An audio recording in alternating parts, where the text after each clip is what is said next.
Want to make sure you never miss a new release from the official Creepypasta.com YouTube channel again? Be sure to subscribe and hit that bell to turn on notifications.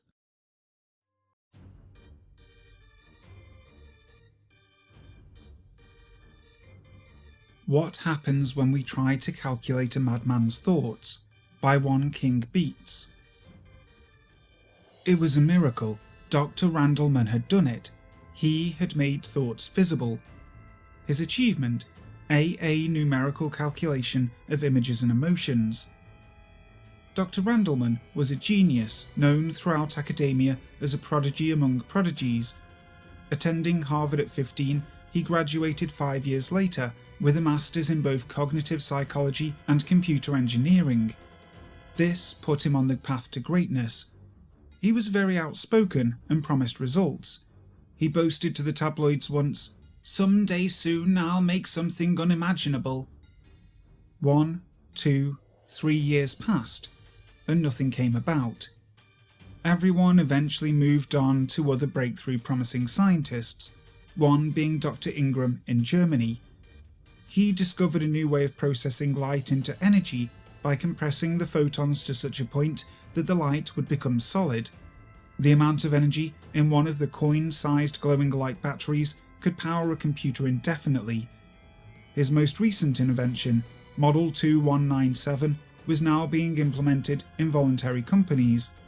The Star Crusher, the name the public dubbed Ingram's invention, gained notoriety quickly. 6 years after Nathan Randleman's pledge to revolutionize the world, he came forth again and said he had finished. It was done. He had made a way to quantify a person's thoughts. The world was rocked by this announcement. In no time, everyone wanted an interview with the genius. Demonstrations were held in Sweden, where Randleman and his team took a random volunteer from the local university. She was clearly nervous, as Randleman himself placed the helmet which he said was his prized possession. It was his Nastic Infinium. Thick cords protruded all over the black and chrome helmet. They led off into a machine containing a monitor. Leaving the young woman, he went to activate the device. The crowd gasped in shock. A fluorescent purple light travelled through the cords and to the computer behind her. On the monitor was shown 5 words. Joy, love, sadness, anger, and fear were displayed in a column to the left. A professor at the college began asking the young woman questions about her home life. Suddenly, a stream of equations sprung from the love row. At the bottom of the screen were the final measurements. Next to them, displayed big enough for everyone to see, was a perfect portrait of her mother. The woman confirmed it with her shout of amazement. It was a black and white picture, but it was her. She was even smiling. The room broke out into applause. The world showered him in praise afterwards. There were non-stop interviews and businesses pitching their ideas for making a profit. Nathan did his best to sift through the good and the bad. He felt he spent his time well. He performed live demonstrations on his social media. Of course, he did the natural thing and capitalized on many deals resulting in millions. It mostly came through smart investing, good marketing, and of course, signing a multi-million-dollar contract with the government didn't hurt. Who knows what they were up to with this technology? Nathan didn't want to think about those kinds of things. He felt more than justified in his decisions. He sent many Nastic Infinium to research labs and mental facilities. In fact, today on Nathan's channel, he was going to use the Nastic Infinium on a particularly disturbed man. His name was Jake Tobias. He was a convicted murderer, sentenced to life for the murder of 15 people, including children. Apparently, he raved on about the voices. The voices had told him to skin that woman alive. They had also forced him to nail that child to his bathroom ceiling. He was obviously labelled a schizophrenic, despite his vehement denial of this. Today, the world will find out the truth. Sure enough, the man was whispering under his breath. Nathan and his insanely attractive German assistant were in the process of finishing up the preparations. They were setting up the equipment in one of the old cells in the basement of the maximum security mental facility. Turning to see the man walking in, Nathan froze. Tobias looked like death. His cheeks were gaunt and his skin was a pale, sickly white. His hair was messy, but his eyes were steady and comprehending. Immediately, Nathan was unnerved by Tobias. Walking away, Nathan instructed the crew to get ready to go live. For a few moments, everyone flew around the room in a whirlwind. As the guard strapped the man down into the chair, Nathan tried not to make eye contact. The man's cold, blank, black eyes bored into Nathan's. Tearing away his gaze from the strange man, Nathan turned to address the camera. He had long gotten used to being live. He'd learned to be a little charming over the years. The cameraman silently counted down from 5, and as his last finger remained, the light on the camera came on, and Nathan started. "Well guys, you've asked for it." He moved elegantly, revealing Jake Tobias. He imagined the stream of comments that must have just occurred. Grinning to himself, he went on, "You all wanted to see what the Nastic Infinium would find in the mind of a madman, a guy who's taken 15 lives and has no remorse."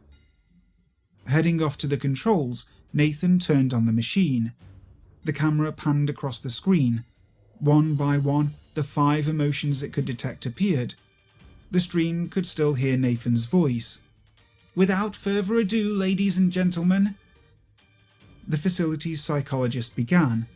She was most familiar with Jake due to the frequent visits. She highly advised Nathan against having Jake on. However, a large sum of cash kept her from going on about her warning. Nathan couldn't not have Tobias on. The fans had been asking for this for close to 2 years now. It'll be fine, he told himself. Everything was going well. The questions were about a few of his victims. The joy section flooded with numbers. Soon, an image of a bloodied and broken body laid in a crumpled mess. It was a woman. Her bones were bent and twisted so unnaturally you couldn't tell one end from the other. Next, the psychologist brought up one of the children he attacked. Joseph Carter, do you remember him? Quickly, the anger icon grew bright and the numbers came pouring.